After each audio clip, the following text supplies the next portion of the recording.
Hey guys, welcome to a mechanical engineer YouTube channel. आज की इस वीडियो में मैं आपको बेस्ट जेई एडवांस का पेपर सॉल्व करने की स्ट्रेटजी बताने जा रहा हूं। आप यूट्यूब पर देखोगे तो कंफ्यूज हो जाओगे, कोई कैसी स्ट्रेटजी बताता है, कोई कैसी स्ट्रेटजी बताता है, कंफ्यूजन ज़्यादा होगा। मैं आज आपको एक सिंपल सी बेस्ट स्ट्रेटजी बताऊंगा, बहुत ही सिंपल है बट इसको इम्प्लीमेंट आपको करके जाना है। ऐसा नहीं है इस स्ट्रेटजी को आप डायरेक्ट अप्लाई कर दो। तो चलिए इस वीडियो को स्टार्ट करते हैं। तो गाइस, ये सब इसका मैं लॉजिक बता देता हूँ क्या है। आपको जो आसान क्वेश्चन है वो सबसे पहले करने और जो टफ क्वेश्चन है वो सबसे लास्ट में करने, मॉडरेट क्वेश्चन को बीच में करना है। ये सिंपल सा लॉजिक है। बट अगर आप इसको डायरेक्ट अप्लाई कर दोगे, डायरेक्ट अगर आप इस स्ट्रेटजी को रियल एग्जाम में जेई एडवांस में अप्लाई कर दोगे, आपने इस पर प्रैक्टिस नहीं की है तो बहुत डिफिकल्ट हो जाएगा। क्योंकि ये क्वेश्चन आइडेंटिफाई करना ही बहुत मुश्किल है। ईजी कौन सा है मेरे लिए, मॉडरेट कौन सा है और मेरे लिए टफ क्वेश्चन। अगर आप ऐसे करोगे तो फिर आप फंस जाओगे और आपका पेपर छूट सकता है। इसलिए आप इस स्ट्रेटजी को अप्लाई करने से पहले एटलीस्ट 10 क्वेश्चन पेपर आपको सॉल्व करके जाने हैं, सैम्पल जो क्वेश्चन पेपर है। अगर आपकी आउटपुट अच्छी आती है तभी इस स्ट्रेटजी को अप्लाई करते हैं। तो चलिए हम लोग स्ट्रेटजी की तरफ चलते हैं।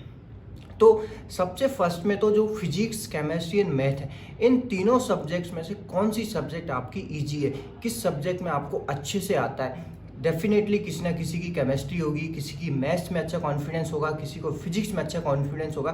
तो पहले तो उस सब्जेक्ट के क्वेश्चन आपको करने हैं। सपोज कीजिए, मान लो आपकी केमिस्ट्री अच्छी है, केमिस्ट्री में आपको अच्छा कॉन्फिडेंस है, देन आपको केमिस्ट्री का पेपर सबसे फर्स्ट करना है। जो भी क्वेश्चन आ रहा है आपको 3 राउंड करने हैं। केमिस्ट्री आपने पकड़ ली कि केमिस्ट्री मेरे को करनी है। फर्स्ट राउंड में आपको इजी क्वेश्चंस को करना है, जो बहुत ही विदाउट कैलकुलेशन हो रहे हैं, ज़्यादा कैलकुलेशन उसमें नहीं चाहिए, तो वो क्वेश्चन आपको निपटाने और उन क्वेश्चन पे इजी आपको मार्क कर देना, ये इजी है। जब आप ये फर्स्ट राउंड में इन इजी क्वेश्चन को करोगे तो आपको जो मॉडरेट क्वेश्चन लगे उसमें आपको मॉडरेट लिख देना है, और जो टफ क्वेश्चन है जिनमें कैलकुलेशन ज़्यादा है, बहुत लेंथी कैलकुलेशन है और आप उसका कंसेप्ट भी आपको नहीं आता, उसमें आपको टफ लिख देना है। आप ऐसे लिख सकते हो अल्फा बीटा गामा, इजी पे अल्फा, मॉडरेट पे बीटा, टफ पे गामा। ओके, जो फर्स्ट राउंड आपने किया है उसमें आपने इजी क्वेश्चंस को कर लिया। उसके बाद में उसी सब्जेक्ट का सेकंड राउंड आपको जाना है। सेकंड राउंड में जो मॉडरेट क्वेश्चन है उनको आपको करके स्टार्ट करना शुरू कर देना है। मॉडरेट क्वेश्चन आपने किए और जो लास्ट में जो टफ क्वेश्चन बचे उनको अभी रहने देना है।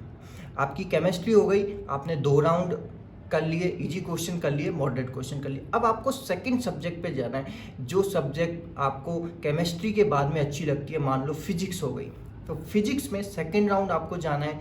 सेकंड राउंड में सेम जो आपने केमिस्ट्री के साथ किया है, easy question, moderate question, tough question, alpha beta gamma mark कर देना। फर्स्ट राउंड में इजी क्वेश्चन विदाउट जो कैलकुलेशन हो रहे हैं, जिनमें बहुत कम टाइम लग रहा है, 1-1.5 मिनट लग रहा है, वो क्वेश्चन आपको कर देने हैं इजी राउंड में।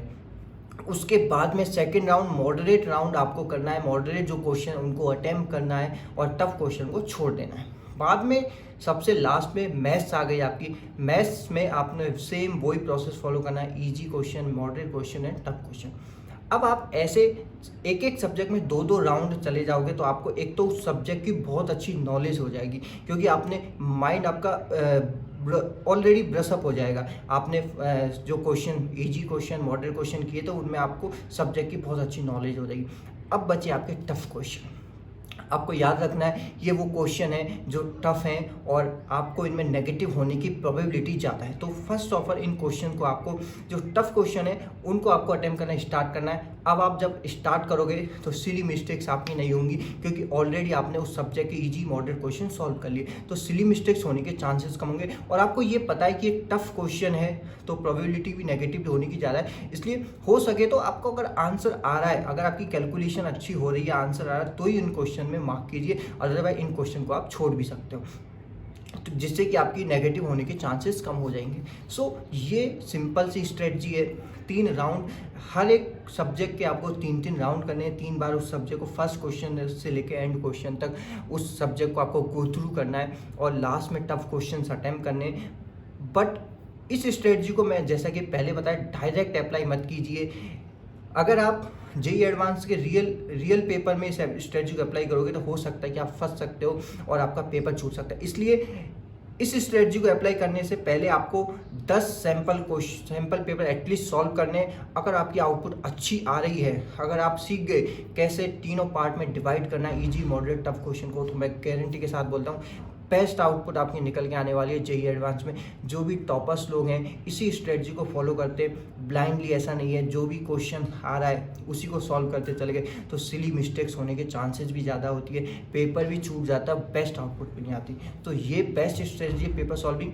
जरूर प्रैक्टिस कीजिएगा, सैम्पल पेपर्स पे अप्लाई कीजिएगा, टेस्ट सीरीज में अप्लाई कीजिएगा और फिर मुझे आपका एक्सपीरियंस बताइए कैसी आपको स्ट्रेटजी लगी। Thank you so much. Subscribe भी आप इस चैनल को कर सकते हो।